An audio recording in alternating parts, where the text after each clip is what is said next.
Just imagine, നമ്മൾ അതിരാവിലെ എണീറ്റ് വരുമ്പോൾ കാണുന്നത് അസാധാരണമായി കത്തി ജ്വലിച്ചു നിൽക്കുന്ന സൂര്യനെയാണ്. ആൻഡ് ഏതാനും നിമിഷങ്ങൾക്കുള്ളിൽ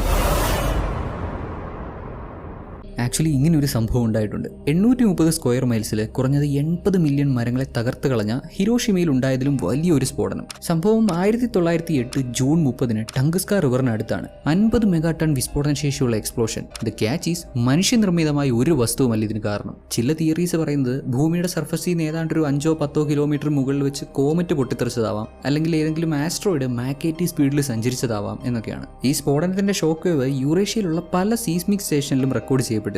വാഷിംഗ്ടൺ DC-യിൽ പോലും എയർവേവ്സ് ഡിറ്റക്ട് ചെയ്തു. അതായത് ഈ സ്ഫോടനം നടന്നത് നമ്മുടെ കൊച്ചിയിലാണെങ്കിൽ കുറഞ്ഞത് 30 കിലോമീറ്റർ ചുറ്റളവിലുള്ള സകലതും നിമിഷ നേരങ്ങൾക്കുള്ളിൽ ഇല്ലാതാവും. തൃശ്ശൂരും കോട്ടയവും ആലപ്പുഴ ഒക്കെ ഭാഗികമായി തകരും. തമിഴ്നാടും കർണാടകയും ആന്ധ്രയിലും ഒക്കെ ഇതിന്റെ സീസ്മിക് വേവ്സ് ഡിറ്റക്ട് ചെയ്യാനും പറ്റും. പൊടിപടലങ്ങൾ നിറഞ്ഞ് അറ്റ്മോസ്ഫിയർ തണുത്ത് മാസങ്ങളോളം ഇതേ അവസ്ഥ തുടരും. 1908 നടന്ന ഈ സ്ഫോടനത്തിന്റെ യഥാർത്ഥ റീസൺ എന്താണെന്ന് ഇതുവരെ കണ്ടെത്തിയിട്ടില്ല. ഈ സ്ഫോടനത്തെപ്പറ്റി പഠനം നടത്തുന്നത് പോലും 19 വർഷങ്ങൾക്ക് ശേഷം 1927-ലാണ്. ഇന്നും യഥാർത്ഥത്തിൽ എന്താണ് സംഭവിച്ചതെന്നറിയാതെ ഒരു മിസ്റ്ററി ആയിട്ട് ഈ ഇവന്റ് ഇങ്ങനെ നിൽക്കുകയാണ്.